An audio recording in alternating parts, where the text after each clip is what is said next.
realize who we really are once we present ourselves properly. In 1928, Prophet Noble Drew Ali was a delegate to the 6th Pan-American Conference in Havana, Cuba. This was an international conference of American nations attended by dignitaries of North, South, and Central America. As the European nations in these indigenous lands of Moorish America are foreign occupiers hundreds of miles out of their jurisdiction, they do not have claim to this land, as this isn't Europe. Sheikh Sharif Abdul Ali regained our inheritance of the land, as he was the only Moorish representative in propria persona indigenous to these lands to receive the mandate for the land and acquiring the proper ownership of it through trust law. The only beneficiary according to the land mandates to this vast land trust are Moors through our divine prophet Noble Drew Ali, which makes us the successors who would inherit this estate once in propria persona sui juris. This receiving of the land mandate is what caused the stock market crash in 1933. The land that USA was using as collateral was taken away through Noble Drew Ali receiving the mandate for the land. With no land, the Europeans had no claim here, so they stole the real money, gold and silver, and began issuing debt notes through House Joint Resolution 192.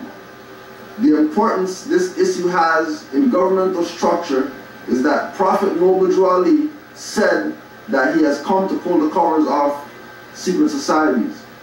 So when the secret society or the Union State Society, US, lost the land through Prophet Noble Drew Ali receiving the mandate for the land at the Pan-American Conference, they had to create collateral in another way. And the way that they decided to create that collateral was to initiate the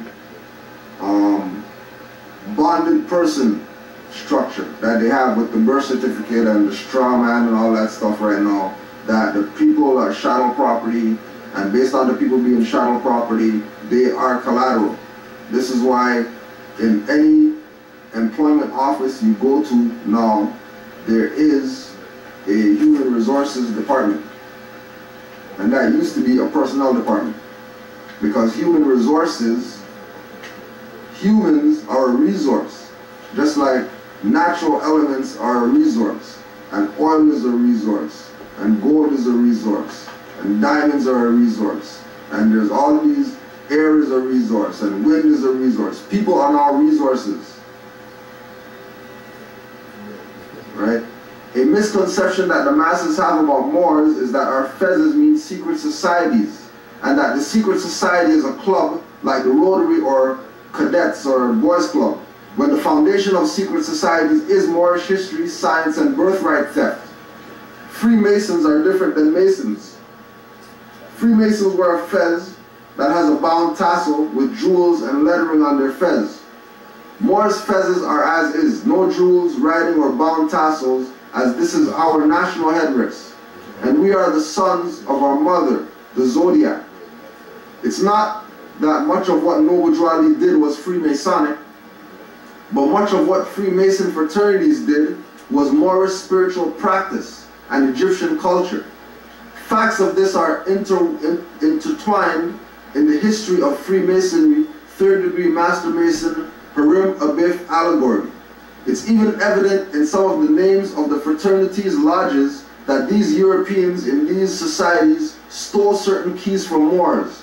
That's the secret of their society. And keep in mind that word society that keeps coming up. And the fact that people who belong to a society that's labeled a society always have the upper hand up on the layman's or the inepts. Shriners, a secret fraternal order also called Ancient Arabic Order of the Nobles of the Mystic Shrine. Most unconscious Moors claim to be descendants of slaves, and the prerequisite for Freemasonry is that the Mason must be a freeborn, hence Freemason. So in actuality, a black man can never be a Freemason, as he is the foundation of Freemasonry and a Moor by nationality and birthright. and not the descendant of a slave. If we would be less emotional and know thyself in practice, we will see that the so-called black people are subjugated prisoners of war. The Shriners in Toronto perform under the Ramses Shrine on Q Street, south of Shepherd Avenue. The first attention grabber to a critical thinking Moorish scientist is that the European Shriners are using a melanin Egyptian pharaoh's name for their shrine or meeting place. That's fraud in your face.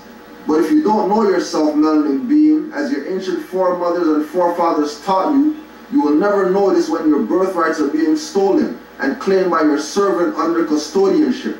For a Shriner to see a Moor in his fez, he, the Shriner, knows that the Moor knows the truth about their fraternal order and the hidden secrets of their society unknown to the public. So technically and factually, Moors are the true founders of the concept of government that the de facto governments use, based on lies taught to the masses called education. And on the subject of Freemasonry, the lies keep Harim Habif, the unconscious Moors, civilly dead. So when we say about grabbing the attention of these people in these lodges, we mean being a proper person. So if a Shriner picks up a paper and he sees this in the paper,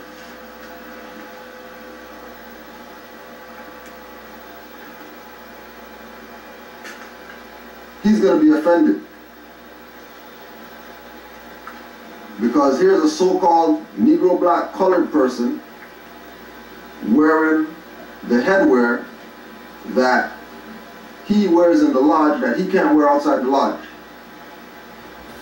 But this person, who has the same headwear as the Shriners and the Freemasons and all these lodge members, has the authority to wear this headdress on the street, because this is a national headdress for Moors. It's not a Turkish headdress. It's not a Freemasonic Illuminati headdress. This is the headwear of Moors that was stolen from Moors at the fall of Granada, Spain by Ferdinand and Isabella, and during the whole Inquisition, and making us forget about our culture and making us forget about who we are. Now, speaking about Moors, just to put something in perspective about the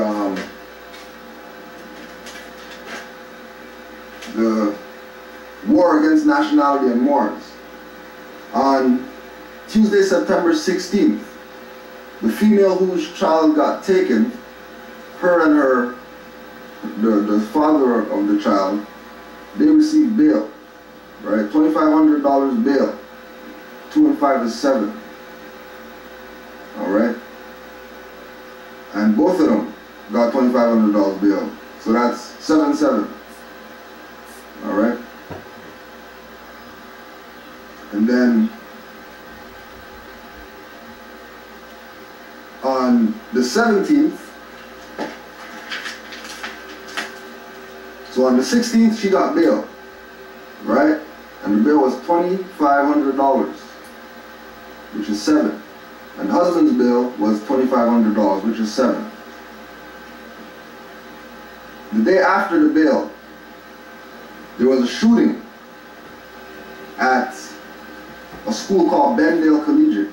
And I'm just going to read some of the article, and I'm going to emphasize the fact that there's a war against Moors, okay?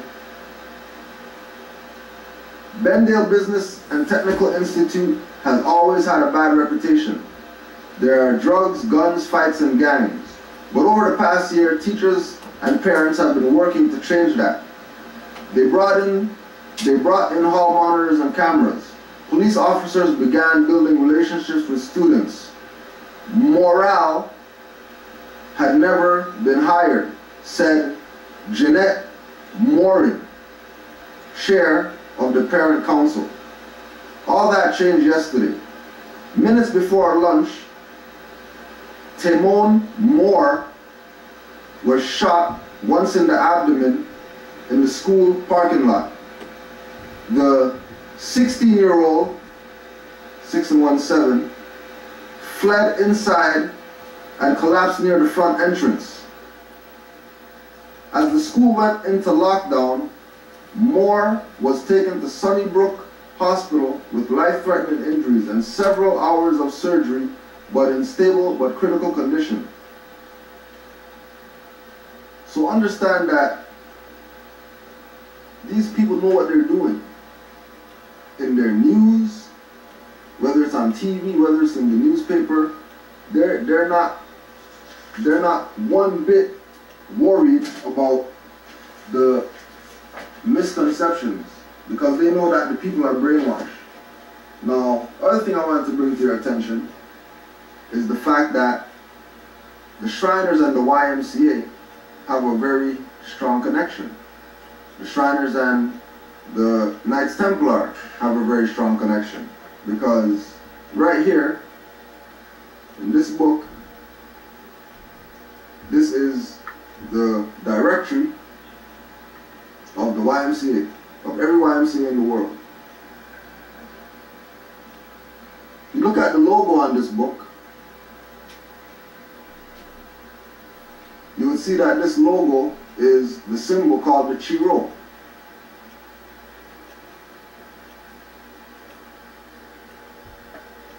And the Chiro is the sign of the Knights Templar.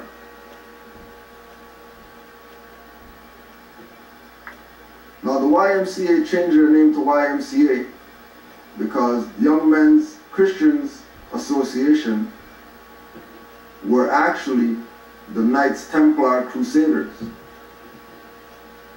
who were going around the world and converting through force Muslims to Christianity. And when we say Muslims, we mean Muslims. When we say Muslims, we mean Arabs. When we say Arabs, we mean Moors. Okay? So YMCA has a big hand in the whole colonizing the world for the European Inquisitionists. Right? And if their business is so the World Alliance of Young Men's Christian Associations, if YMCA's business is assisting people, but their origin was going around killing people to convert, if they didn't convert to Christianity, then right now they're racketeering. They're using their business for illegal profits, right? The biggest secret of the Shriners is that most of the Canadian government heads, corporate heads, religious heads, judicial officers, and prestige citizens of Canada belong to some Freemasonic lodge, and more than likely the Shriners. De facto administrative court judges in Toronto have told us personally that they so respect and revere the remarkable Moors of Spain, and that the architectural designs of the churches in southern Spain, which are in actuality Moorish temples. We have never been mistaken as Shriners or members of a lodge when we interact with Europeans in our land while in our national headdress and practicing our indigenous customs. Most Europeans are actually in awe at our presence in proper person, as most good, upright Europeans know the truth about our status in proper person and are willing to assist in uplifting fallen humanity. In the history of Shriners, on the Ramses Shriners of Toronto website, they state that the fez, one of the most significant of all headdresses, was handed down to them without qualification as to who handed it down. The fez is the headdress of the Moors. The free-falling tassel represents 720 degrees of knowledge. Only initiates have a tack-down tassel. We are the founders of civilization. Moors are adepts, not initiates. So we see Queen Nefertiti with her fez, and we see an Egyptian pharaoh with his fez, with the ankh on it. We see Dr. Malachi Zadok El in his fez, and we see a picture of Moors from Sri Lanka.